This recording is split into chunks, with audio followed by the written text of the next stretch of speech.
राम दुआरे तुम रखवारे, होत न आज्ञा बिनु पैसारे। राम जी के दरवाजे पर तुम रखवाले अर्थात द्वारपाल हो, जहां से कोई भी बिना आज्ञा के प्रवेश नहीं कर सकता। भावार्थ, राम जी के दरवाजे पर तुम रखवाले रहते हो अर्थात पहरा देते हो। तुम राम द्वारे के द्वारपाल हो। राम जी के किस द्वार पर द्वारपाल हो यह नहीं कहा। अयोध्या में, साकेत धाम में या वन में, जहां राम जी रहते हैं वहीं आप द्वारपाल हो।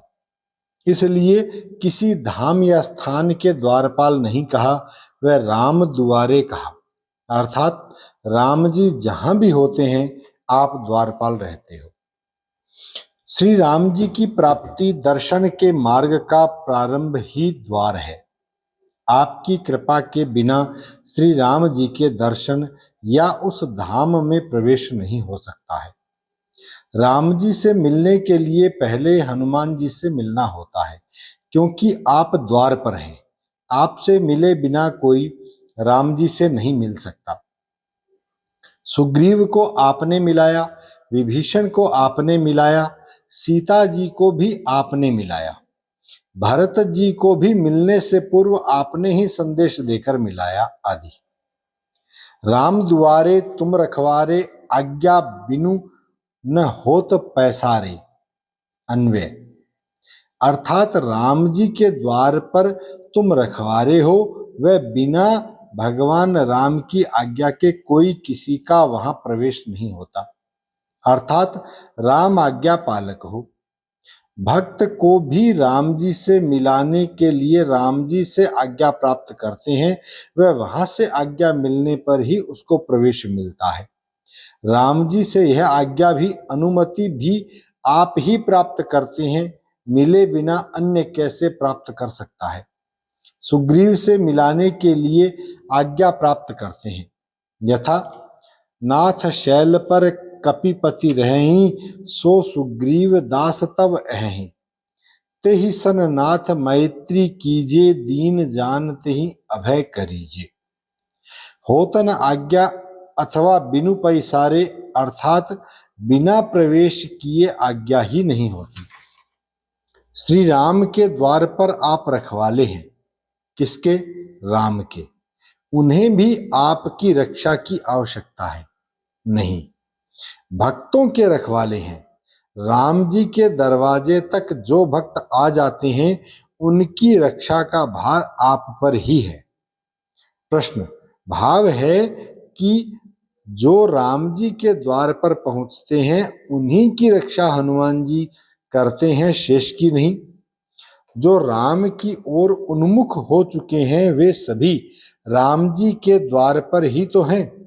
राम जी किसी स्थान विशेष पर जैसे नहीं, वैसे ही उनका द्वार उनके सन्मुख होना ही तो है। यथा सन्मुख होई जीव मोहि जबहि, जन्म कोटि अग नासहि तबहि। सुंदरकांड। अभिप्राय यह है कि जीव ज्यों ही राम के सन्मुख होता है, परम कृपाल हनुमान जी उसकी रक्षा प्रारंभ कर देते हैं। साधक को केवल भगवान के सन्मुख होने पर की बात है, फिर तो गीतोक्त योगक्षेमम वहाम्यहम की तरह सब कुछ भक्त यदि उन पर छोड़ देता है तो भगवान स्वयं संभाल लेते हैं। राम जी राज्य हैं, अतः राज सम्मान की रक्षा के लिए द्वार पर रहते हैं। जिज्ञासा की गई कि जब राम जी के सन्मुख होते ही कोटि जन्मों के अग नष्ट हो जाते हैं तो फिर भी हनुमान जी की रक्षा की आवश्यकता रहती है?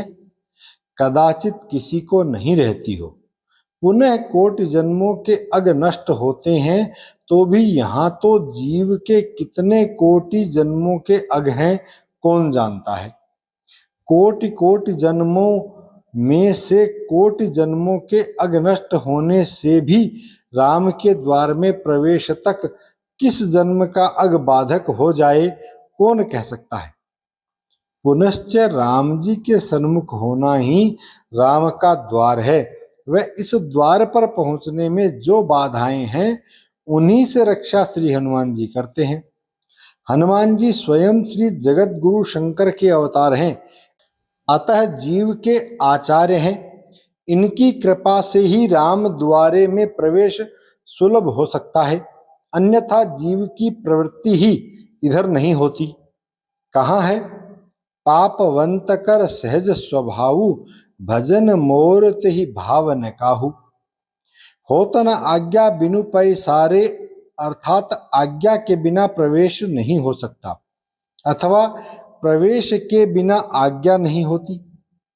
सब सुख लहे तुम्हारी शरणा, तुम रक्षक काहू को डरना इति। सरलार्थ, तुम्हारी शरण प्राप्ति से सभी सुख प्राप्त होते हैं। यदि तुम रक्षक हो तो डर किस बात का है, अर्थात तुम्हारे संरक्षण में सभी भय निवृत्त हो जाते हैं। व्याख्या: सब सुख लहे तुम्हारी शरणा, तुम रक्षक काहू को डरना। सब सुखों से क्या अभिप्राय हो सकता है? संसार में सुखों की भी गिनती हो सकती है, गिनती करने की आवश्यकता ही क्या है? अंततो गत्वा सभी सुखों का आधार तो मन ही है। परिस्थितियां तो सुख दुख में निमित्त होती हैं, वह भी एक ही स्वरूप में भी सभी को एक समान सुख दुख प्रद नहीं होती। मन की स्थिति ही ऐसी हो जाए कि वह दुखी हो ही नहीं। जीव को भक्तिपूर्ण आत्मराम की स्थिति यदि मिल जाती है तो वह किस वस्तु के लिए दुखी होगा? वैसे सुख दुखों का वर्णन 3 भागों में बांटकर किया जाता है, आधि दैविक, आधि भौतिक व आधि दैहिक। इन सभी दुखों को दूर करने में हनुमान जी समर्थ हैं। किसी चक्रवर्ती सम्राट का प्रिय सेवक या मित्र भी अपने उस प्रभाव व राजा की शक्ति सीमा तक प्रजा का कष्ट दूर कर सकता है, तो अनंत कोटि ब्रह्मांड नायक श्री राम जी के कृपा पात्र स्वयं समर्थ साक्षात शंकर के अवतार हनुमान जी की कृपा में सभी सुखों का निवास कोई आश्चर्य की सीमा नहीं है। हनुमान जी भक्ति के आचार्य हैं। भक्ति मिल जाने पर दुख रह ही नहीं सकता। दुख या संकट की परिभाषा ही हनुमान जी के शब्दों में यह है कि कह हनुमंत विपत्ति प्रभु सोई, जब तब सुमिरन भजन न होई। सब सुख खानी भांति तय मांगी। इस प्रकार कहा गया कि तुम्हारी शरण से सब सुख प्राप्त होते हैं। तुम रक्षक काहू को डरना इति। अभी ऊपर शरण की बात कही। शरण कोई भी किसी भय से त्राण पाने के लिए आता है। त्राण वही मिल पाता है जहां रक्षक या शरणदाता की शक्ति से शरणागत आश्वस्त हो कि मुझे यहां भय नहीं है। रक्षक में रक्षा की सामर्थ्य व इच्छा दोनों आवश्यक है। हनुमान जी में दोनों बातें हैं। हनुमान जी से बल में कोई जीत नहीं सकता, वे अजेय हैं, यहाँ तक कि अतुलित बल हैं, अर्थात इनके बल की कोई सीमा नहीं है। विश्व में आज तक कोई इनके बल की था नहीं पा सका। ऐसा अतुलित बलवान जिसकी रक्षा करे, सामने कौन आ सकता है या विरोध में कोई क्या बिगाड़ सकता है? सुग्रीव कपिराज कितना भयभीत था, बाली के भय से त्रस्त रहता था। श्री राम लक्ष्मण को जब आते देखा तो भी पता लगाने के लिए सामने हनुमान जी को ही भेजा। अब तक हनुमान की रक्षा में ही सुग्रीव सुरक्षित थे। अब राम जी ने सारा भार अपने पर ले लिया। यथा सखा सोच त्यागहु बल मोरे, सब विधि घटब काज में तोरे।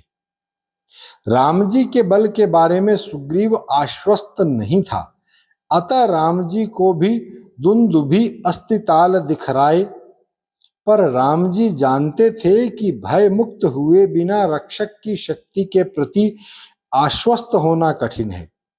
जिस परीक्षा से वह राम जी की शक्ति के प्रति आश्वस्त हो सकता था, उसे पार करने में क्या आपत्ति हो सकती थी। अतः बिनु प्रयास रघुनाथ ढहाए। हनुमान जी के बल के प्रति तो सभी आश्वस्त हैं ही, शरणागत वत्सलता का स्वभाव भी उनका अपना सिद्धांत है। अपने स्वामी के सिद्धांत को सेवक दृढ़ ही करने की इच्छा रखता है। स्वामी श्री राम जी ने विभीषण की शरणागति प्रसंग पर खुले रूप से घोषणा की थी कि विभीषण यदि भीत होकर शरण में आया है तो उसे प्राणों की भांति रखूंगा। यथा जो सभीत आवा सरनाई, राखी है हूं ताहि प्राण की नाई। जहां यह बात अपने लिए थी, वहां सबके लिए भी एक सिद्धांत प्रतिपादित किया गया। शरणागत कहूं जे तजहि, निज अनहित अनुमानी। ते नर पामर पापमय, तिन्हि बिलोकत हानि। फिर हनुमान जी शरणागत को भला त्याग सकते हैं? आवश्यकता तो शरण में आने की है। अतः हनुमान जी के इस स्वभाव व अतुलित शक्ति के प्रति विश्वास वाक्य कहे गए हैं कि तुम रक्षक काहू को डरना। आपन तेज संहारे आपे, तीनों लोक हाँकते कांपे। सरलार्थ, अपना तेज आप स्वयं ही संभाल सकते हैं, अर्थात अन्य कोई प्राणी आपके तेज को सह सकने में समर्थ नहीं है। आपकी हाँक अर्थात हुंकार से तीनों लोक कांप जाते हैं। तेज इति, तेज शब्द के अर्थ हैं तपन, प्रकाश, द्युति, चमक, ओज, पराक्रम, बल, आध्यात्मिक शक्ति का प्रकाश व तेजस पदार्थ जो दीप्ति में परिवर्तित होकर लय हो जाते हैं, यथा घी, तेल आदि। संक्षेप में इन सब का अभिप्राय प्रकाश स्वरूप शक्ति या तत्संबंधी पदार्थों का आशय रहता है। त्वचा का ओज भी उसी चमक व स्निग्धता का स्वरूप है। श्री हनुमान जी में ये सभी प्रकार के तेज अतिशय रूप में रहते हैं। ऊर्ध्व रेता है, अतः ओज ब्रह्मचारी एवं पवन पुत्र है। अतः साक्षात अग्नि स्वरूप यथा वायोर अग्नि तथा अतुलित बल साक्षात शिव हैं, अतः आध्यात्मिक शक्ति का प्रकाश इनमें निवास करते हैं। इनके तेज को अन्य कोई क्या सहन कर सकता है, अतः अपने तेज को स्वयं ही संभाल सकते हैं। भास्कर को भी आप जब निगल सकते हैं, जिसका तेज भी तीनों लोकों में अन्य कोई सहन नहीं कर सकता, तो आपके तेज को कौन सहन कर सकता है। अतः कहा आपन तेज सम्हारो आपे। सर्वात्मा का स्वरूप होने के कारण अन्य कोई भी आपके तेज को सहन कैसे कर सकता है। संहारो आपे से अभिप्राय है कि आपने अपने आप इस प्रकाश तेज को संभाल रखा है, अन्यथा यह विश्व सूर्य को भी निगल जाने वाले तेज को कैसे सहन कर सकता था। संभालने का भाव है कि जहां तहां बिखेरते नहीं हैं, जब चाहें, जहां चाहें, जितना चाहें या उपयुक्त हो उतना ही प्रकाश करते हैं, शेष अपने में समेटे रहते हैं। श्री रामचरितमानस के समुद्रोल्लंघन प्रसंग में कहाँ तो समुद्र को लांघ कर पार जाने की बात थी, वह कहाँ जाम्बवान के जगाते ही आपने पूछा त्रिकुट पर्वत उखाड़कर यहाँ ले आऊं, रावण को उसके सहायकों सहित मार डालूं। यह कोई आवेश या आवेग नहीं था, बल्कि सहज संयम युक्त प्रश्न था कि उचित सिखावन दीजहु मोहि। इसका अभिप्राय है कि अपने तेज बल पराक्रम शक्ति को आप ही संभालते हो, अन्यथा थोड़ा सा बल ऐश्वर्य प्राप्त होते ही व्यक्ति पागल हो जाता है।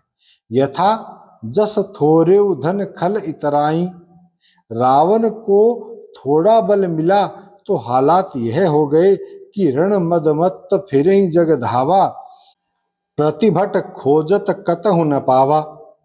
अतएव कहा आपन तेज संहारो आपे अस्तु। तीनों लोक इति, तीनों लोक से अभिप्राय रहता है स्वर्ग, पृथ्वी, पाताल।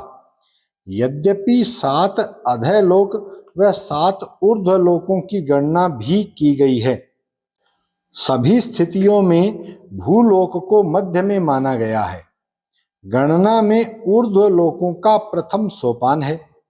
भू भव स्वः आदि तीनों लोकों की गणना जब की जाती है तो पृथ्वी, आकाश, पाताल अर्थात ऊपर, नीचे व मध्य में सबका समाहार हो जाता है।